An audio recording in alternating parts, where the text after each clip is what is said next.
आई भैया हम बिरहा गायिका लक्ष्मी प्रदर्शी बक्सर बिहार धरती से बाबूजी आप लोग नमस्ते प्रणाम बे भैया। आप लोग के बीच में फिर एक बिरहा भेज रहल बानी। अब बिरहा का शीर्षक हुई हवस और दहेज। बेटी क्या चीज है बाबूजी।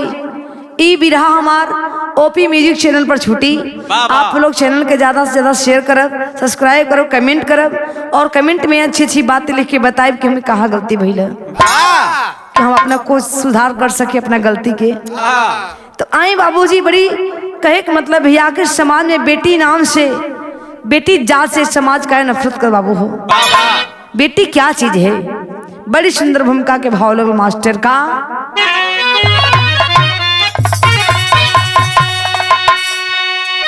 लाख अरमा को अपने हृदय में संजो कर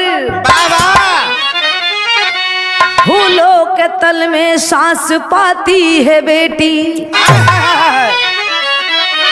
कोमल है दिल गंगा सागर के जैसा, रोकर भी सबको हंसाती है बेटी। होता विमल बाप बेटी का रिश्ता, दो घर को भी होकर जुड़ती है बेटी। कभी चंचल ये बेटी का अनमोल थाती, पर मिला उसको कोई नहीं सहारा।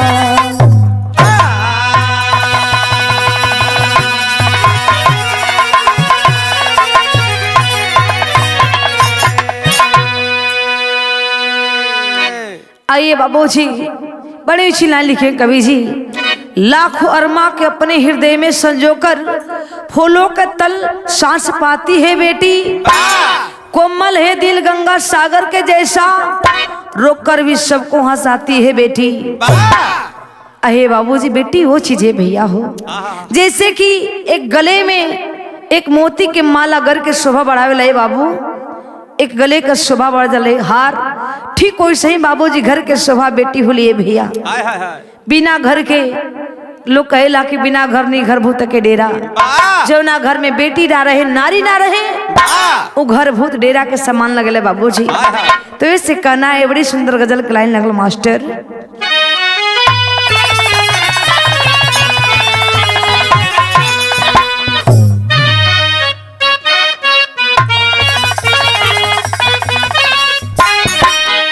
सागर में सुराही, सागर में सुराही टकराए, बादल में पसीना आ जाए। सागर में सुराही टकराए, बादल में पसीना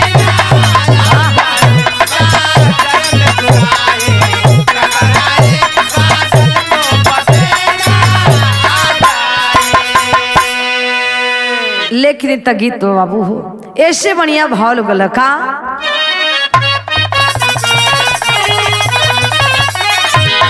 लालच में धन के, लालच में धन के मानो खुद जीवन में आग लगाता है।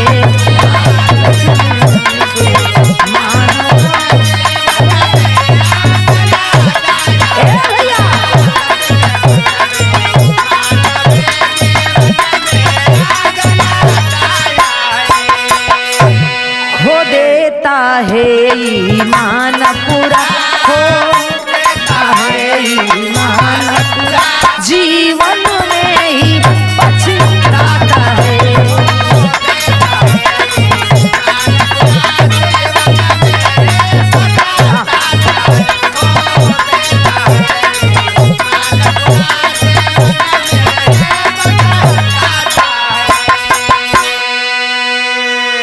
अहे बाबूजी लालच में धन के मानो खुद जीवन में आग लगाता है, खो देता है ईमान पूरा और जीवन में पछताता है।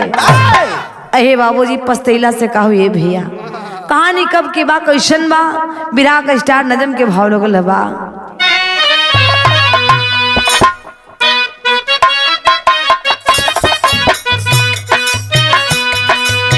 पूरे समाज में शिक्षा का संज्ञान हुआ।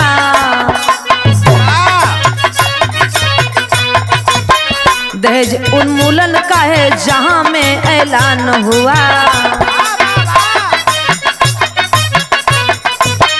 अमीर का दर्जा सबको है भगवान दिया, मगर इंसान की इंसानियत पहचान लिए। कथा उन्नाव की है अर्जुनपुर गांव सही, वहीं के राजा राम मोर जिनका नाम सही। शिक्षित परिवार एक बेटा एक बेटी है, जब प्राइवेट थोड़ी सी जिनकी खेती है। बेटिया चंदा 16 बसंत जब पार हुई, करूंगा शादी अपने बाबू सिर का भार हुई।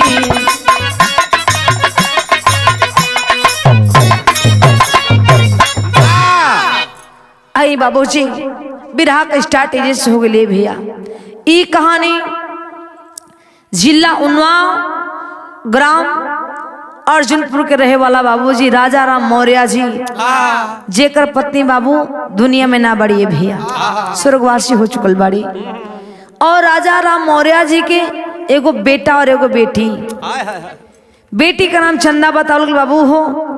और राजा राम मौर्य के जीविका का साधन का रहल। अहे बाबू राजा राम मौर्य के परिवार में जीविका साधन ये रहल कि वो प्राइवेट स्कूल में पढ़ावत रहलन, शिक्षा रहलन।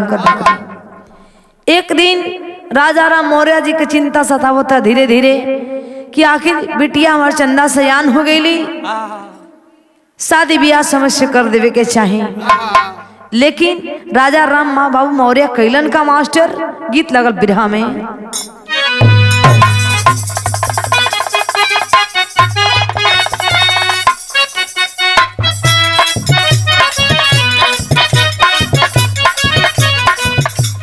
बारे कोनो मेहरारू फैशनदार है, अपने मन से रुस से कहतड़ी राजा जी देखा सब कोई अब उतना साड़ी नहीं के पहिरत, अब हमरो मन करता सूट पहिरे के। हाँ फैशन के दुनिया अगले थोड़ा चेंज करे तो हमरो के। दुल्हन कहतरी गुजारिश कैली का मांगतारी, हाथ जोड़ी करतानी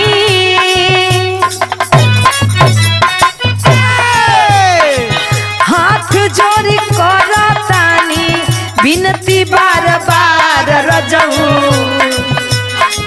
हाथ जोरी करतानी बिनती बार बार रजहू। हम के मंगाई हो देता, हम के मंगाई हो देता सूट सलवार रजहू, हम के मंगाई हो देता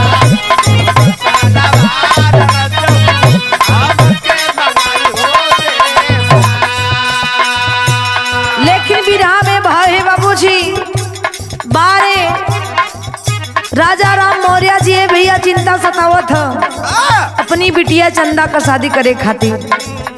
अब पता लगावे एक गांव से दूसरे गांव खोजबीन में लगल हवन कि अच्छा खासा लड़का मिल जाई तो चंदा बिटिया का शादी बढ़िया धूमधाम से करती, अपना जेते जिंदगी कन्यादान कर लेती। हर माई बाप का सपना होला बाबू हो कि अपना जेते जिंदगी अपना बेटा बेटी का कन्यादान हम कर लेती। तब भइल का भैया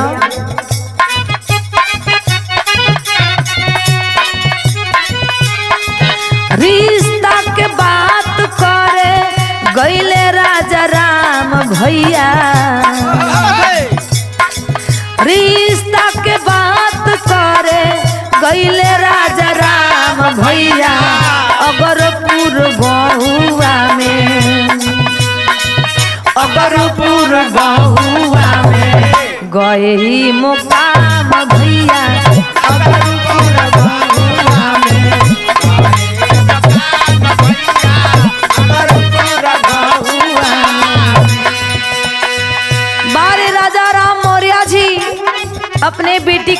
बाबूजी बढ़िया लड़का तलाश करत हुवन। पता लगावत लगावत कहाँ पहुँचलन? अगर गाँव में भैया हो, वहाँ पता चलल का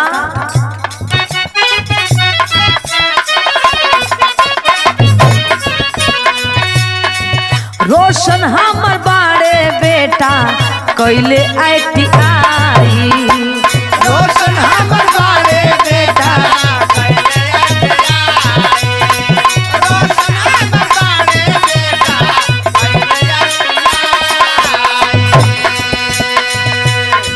हम रिटायर पुलिस से ही गईली आई।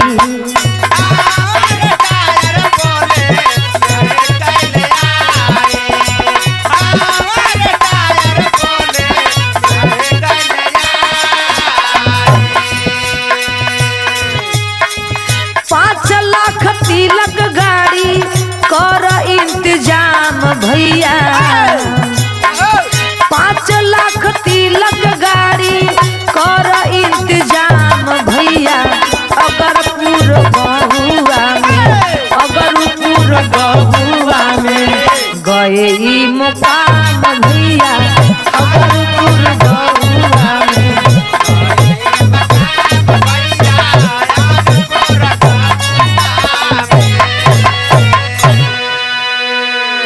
अहे बाबूजी देखे हुआ क्या बारे राजा राम मौर्य जी जो ना गांव में गिलन बाबूजी। अगरुपुर गांव में पता चलल एगो बढ़िया अपने बिरादरी का लड़का ढूंढ निकलन। जेकर न बाबू लड़कवा का नाम रोशन बतावल गेले भैया। रोशन के पिताजी जो कि पुलिस से रिटायर रहलन, रिटायरमेंट हो गलन। अभी बात अपने बेटी के जाके रखलन कि हमारी बेटी पढ़ लिखल बाड़ी, सुंदर बाड़ी, सुशील बाड़ी। राजा राम सारी कहानी बता दिलन, फोटो भी दिखा दिलन। लड़की पसंद भी हो गई और रहल दहेज के मांगे भैया। अब देखे रोशन के पिताजी दहेज के मांग कलन 5 लाख तिलक, एगो गाड़ी 4 चक्का कार। अब तब बात यहाँ फसल है दहेज पर आके। लेकिन बारे बाबू राजा राम मौर्य जी भैया भले गरीब रहे कि लेकिन दिल का राजा व्यक्ति रहे। सोच गलन कुछ हो जाए लेकिन बिटिया का शादी यही घर में करब, तनिका कष्ट हो हमरा के लेके हमारी बेटी जिंदगी भर राज कटी।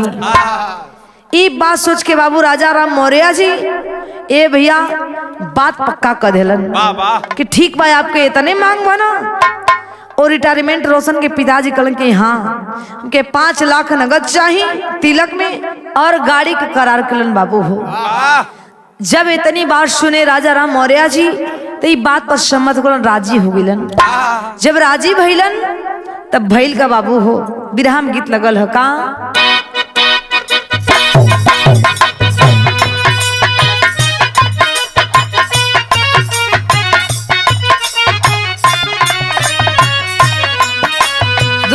तरी अपने सैया से का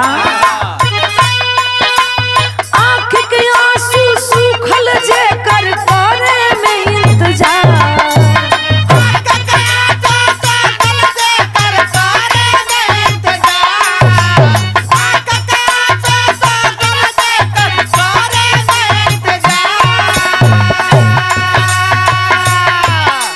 उन्हीं खातिर कैले मानी सुरहो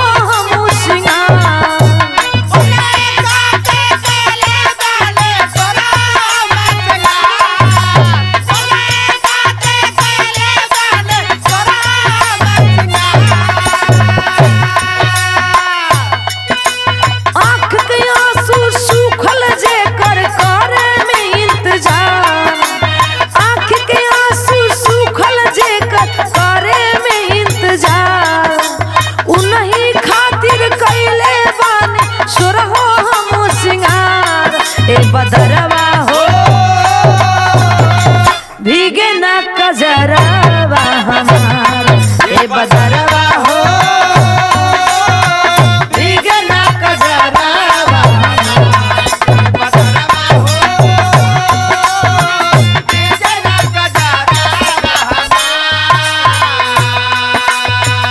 लेकिन इससे बढ़िया भावा का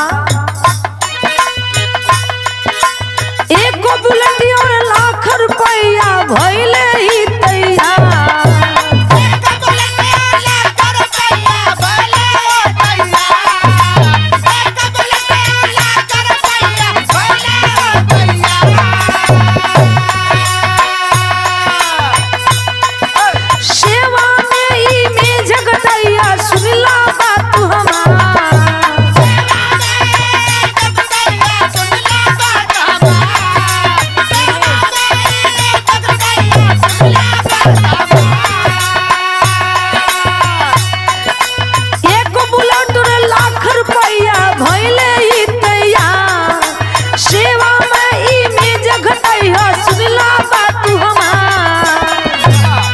राजा राजा राम जी हो चाहत रहे हमरा के करार।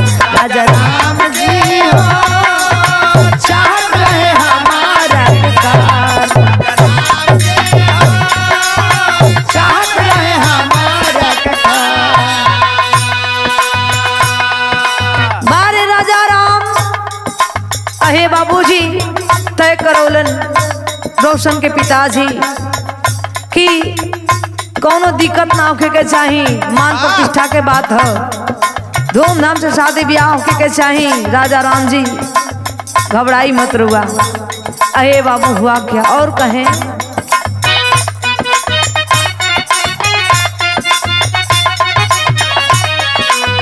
हंसी खुश शादी भइले हो गईले विदाई।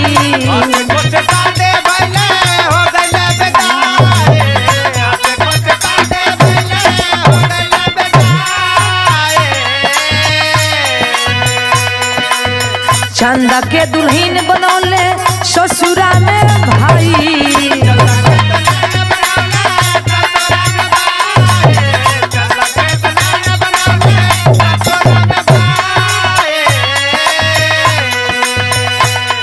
सुहाग वाली सजिया भैली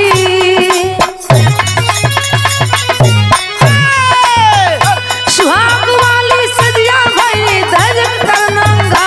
राजा राम जी हो चाहत रहे हमारा पुकार।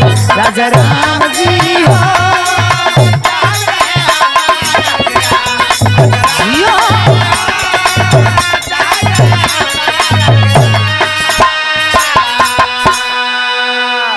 अहे बाबू देखे राजा राम शादी रोशन के संगे बाबू धूमधाम से केलन। बाबू हो डोली में बिठा के अपने बिटिया चंदा का विदा कर देलन और बड़ा खुश बोलन कि चला बिटिया तक खुशहाल रही, कुछ गर्जारिन भल तक हो बिटिया हमार खुश रही।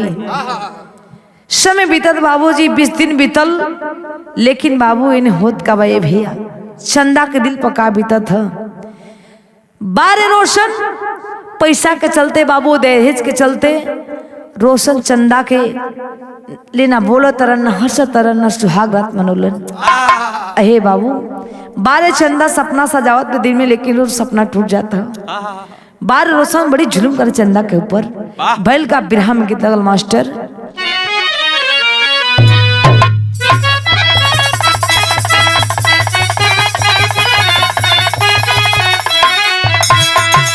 दुल्हन अपने पति के बड़गी करे तारी, प्यार का भाव जताओ तारी। कैसे भैया नेहिया के फुलावा एहो पिया जब से फुलैले हो कि एहो पिया जब से फुलैले हो कि एहो पिया बगिया में आइल बहार से जरी हमारी सवारी एनु जाई हो कि एहो पिया बगिया में आइल बहार जिंदगिया हमारी सवारी एनु जाई हो।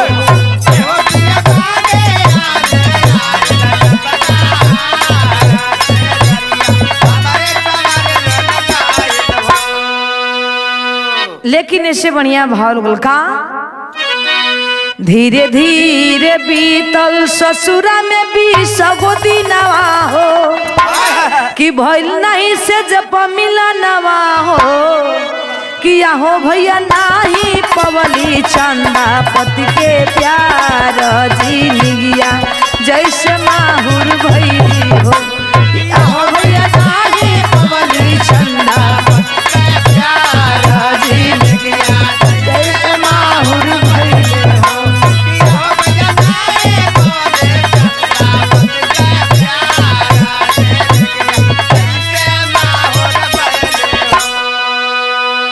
अहे बाबू हुआ क्या बारे चंदा बड़ी टॉर्चर की जिंदगी जिए तरी बाबूजी। चंदा का पति रोशन बड़ी तकलीफ देते हो ने भैया।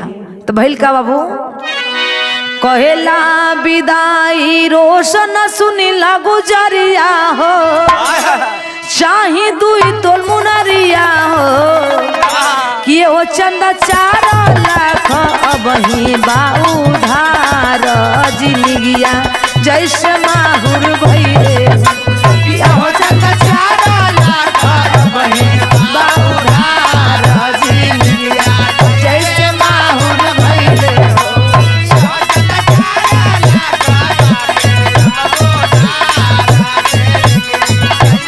माहुर भइले हो। अहे बाबू देखे चंदा रो रो के दिन काट तड़ी बाबूजी ससुरा में। लेकिन बारे रोशन जो चंदा का पति रहे बाबू दीदी हो बड़ा कष्ट दे चंदा के, बड़ी टॉर्चर करे, हर बात में ताना मार दे। तोर माई बाबू का दे रहे कुछ देले हुवन कुछ मिलल ना है। अहे बाबूजी पढ़े लिखे विद्वान गौरी के गार्जियन काहे चाहे कोई के बेटी होखस हर बात सह सकतरी बाबूजी ससुरा में हर टचर सह सकतरी। लेकिन जब वो पति ताना मारे ले बाबू हो सास ससुर के ताना बर्दाश्त हो जाले, अगर पति ताना मारे बाबू तक कतई बर्दाश्त ना होके भैया हो। काहे से कि सब जिंदगी वही लड़के के गुजारे करे के है।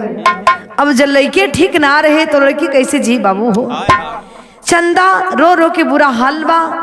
एक दिन क्रोध में आके बाबू चंदा के रोशन विदाई कर दिलन ससुराल, नैहर भेज दिलन कि जा अपना नैहर से जितने उधार हर दहेज के पैसा वापस लेके आई है तब आई है। 2 दिन खातिर बाबू चंदा के भेजलन रोशन अपने ससुरारी। चंदा मैके गए लेकिन अपने बाबूजी का राजा राम का बाबू परिस्थिति देख करके खुद ही गिरवी रख करके घर द्वार चंदा का शादी तक कैले रहने भैया।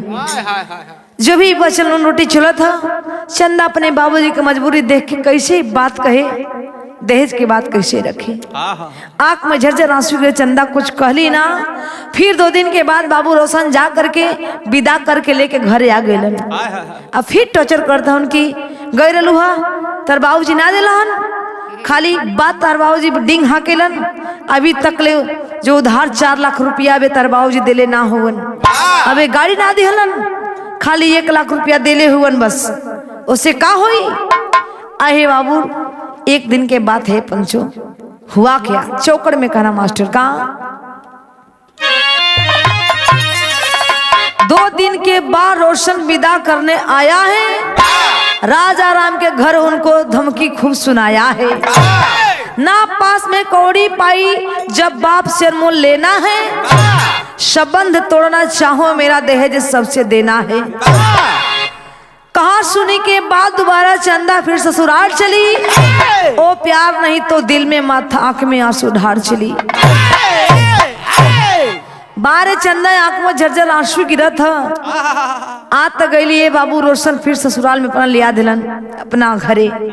लेकिन चंदा फिर दिन रात सोचे तड़ी कि हमार बाबूजी कहाँ ले दिहन इतना पैसा, 4 लाख रुपया बे गाड़ी। हमार बाबूजी खुद घर गिवी रख के तो शादी ब्याह कैलन।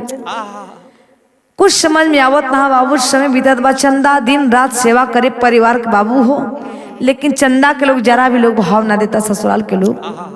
देखे एक दिन बाबू रात का समय बाबे भैया चंदा सुतल बे आंख में ढटर आंसू गिरत था। लेकिन ए बाबू देखे रतिया में चंदा का देखली का बिरहा में तनिका मुंह लगल तेरी कराए लगल मास्टर।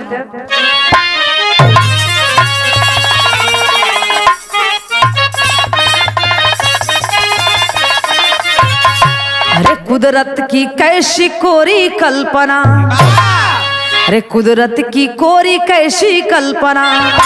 अरे सपनों के सागर में डूबा चांद चकोरी चकोरी चकोरी। बारे कवि जी बड़ी ऊंची टेरी लिखे हैं बाबूजी। कुदरत की कैसी कोरी कल्पना, सपना के सागर में डूबे चांद चकोरी। कुदरत की कैसी कोरी कल्पना। बारे चंदा रात दिन रोत बे का करी, कुछ समझ में आवत ना हो। लेकिन एक दिन चंदा का देखली मास्टर पापट लगल हो।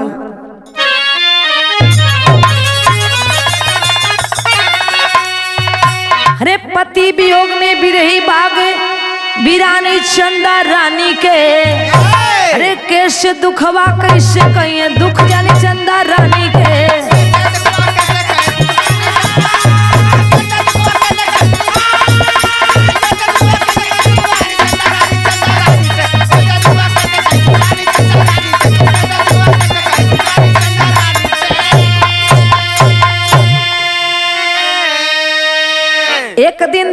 अचानक रात के समैया हो, रोशन सुतल अपनी भाभी के संग ई चरपैया हो। आवाक में हो गईली हो पड़ी गलानी चंदा रानी के, बनी बेशर्मी रोशन संग जेठानी चंदा रानी के। जिया भैया माँ भाभी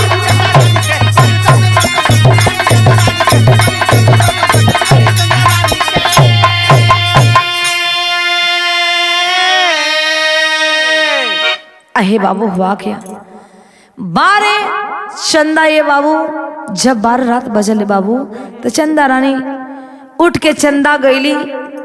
जब देखली अंजोरिया रात बा वही अंगना में ये पंचो रोशन अपने भौजाई के चरपाई पर संग सुतल है। अहे बाबू ई कैसे बर्दाश्त कर सके बाबू? ए भैया औरत सब कुछ बर्दाश्त कर सकता है लेकिन सौतन बर्दाश्त नहीं कर सके।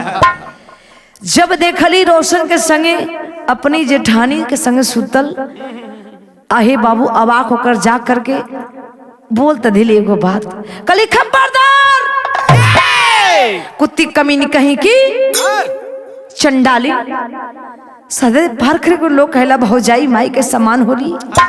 अहे बाबू नाना प्रकार का चंदा बात इतनी बात बोल के जाए कहाँ? ए भैया जब इतनी बात रोशन कर लगल है, अब लगे लोग मुंह चापत हो रोशन के हल्ला कर भी झूठो के। अब देवर भौजाई मिल के बाबू वो चंदा के संग लोग करे का लगल, कहल जाले भैया रहीमन धागा प्रेम का मत तोड़ो चटकाए, टूटे तो फिर ना जुड़े जुड़े तो गांठ पड़ जाए। अब देखे हुआ क्या, अब चंदा सब बर्दाश्त के लिए कि नहीं बर्दाश्त कैसे होके। अहे बाबू हल्ला लगली करे, फिर जाके खटिया पर सुत तड़ी रो तड़ी कि हम का करी, कुछ समझ में आवत ना। तब तक हुआ क्या, 12 रोशन और रोशन के भौजाई देवर भौजाई मिल के कैलन को लुका अल्लाह में कहना है।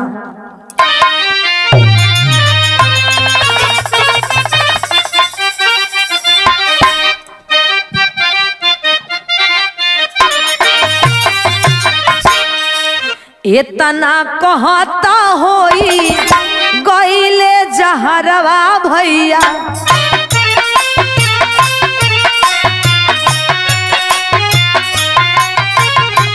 रोशन देला मुहावा में आके चंददा,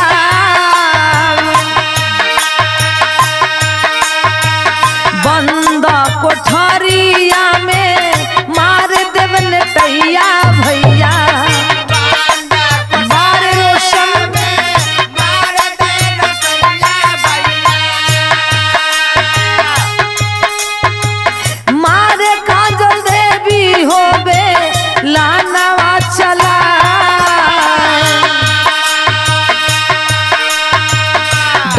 डहकी रोवे छोटी दादियों परनवा बाबू, थोड़ी दा परनवा बाबू, जी न मारो जानी हमके नैहर में बिता,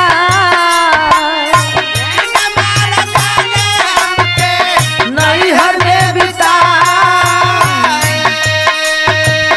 एक कहू न माने चंदा बेटी के कहनवा भैया, एक कहू न माने चंदा बेटी के कहनवा भैया।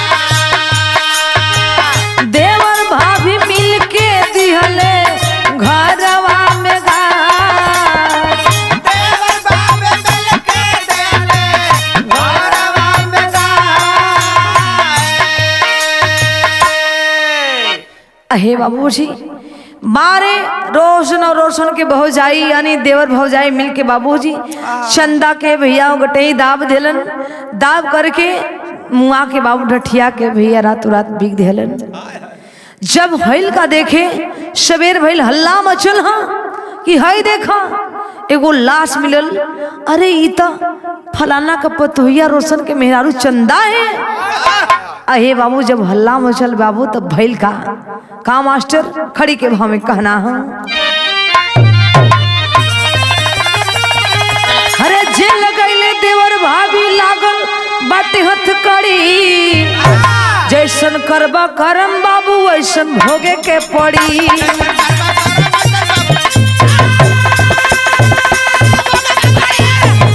हे भैया ये सच्चाई है।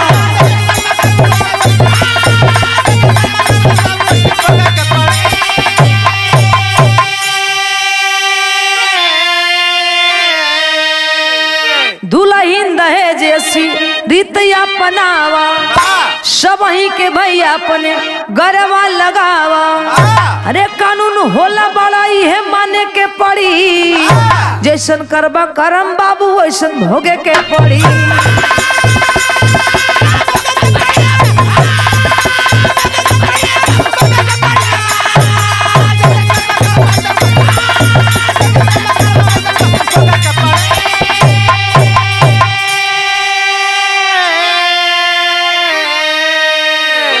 इस बाबूजी भैया हो, कहे का मतलब कवि जी के लेखनी सवाल करते हैं बाबू हो कि बेटी कि काहे लोग पराया समझता है भैया। सोची बाबूजी हर घर में बेटी बाड़ी बाबू हो, सब करा घरे बीतेला। तेज से भैया हो ना दहेज ले ही ना दहेज दी बाबूजी, सबसे बड़ा दुल्हनी दहेज बे। सोची भैया जेकर माई बाबू पोष पाल के बाबू जिगर के टुकड़ा के सौंप देते हो दूसरा घरे, अब ऐसे बड़ी दहेज का सुखत बाबूजी। ऐसे बाबूजी आप लोग पढ़े लिखे सज्जन लोग रहेगा, ना दहेज नहीं ना दहेज दिए भैया, दुल्हनी दहेज बे। ऐसे और देवर भौजाई रोशन और रोशन के भौजाई बाबू दोनों लोग हथकड़ी लागल और जेल में उम्र कैद की सजा हो गई। ऐसे कहे के मतलब भैया हो, बुरा कर्म के बुरा नतीजा, ना मानो तो कर देखो, जिसने जिसने किया है यार उसका उसका घर देखो। जैसन करवा कमाई वैसन आगे आ गई भैया। वर के जेवर शिव कर भी पूजा है, कर्म प्रधान है, ये सब कुछ दिखी बाबू हो। तो आखिरी भाव में कहना बाका, राजपुरम सदगुरु स्वामी राधे विपुला श्रीना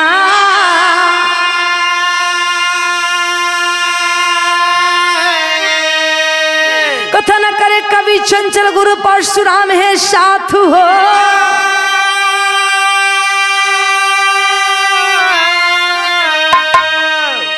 अरे कुदरत की कैसी कोरी कल्पना, लक्ष्मी चंचल पाल तुम दुख किससे कहोगी, कुदरत की कैसी कोरी कल्पना।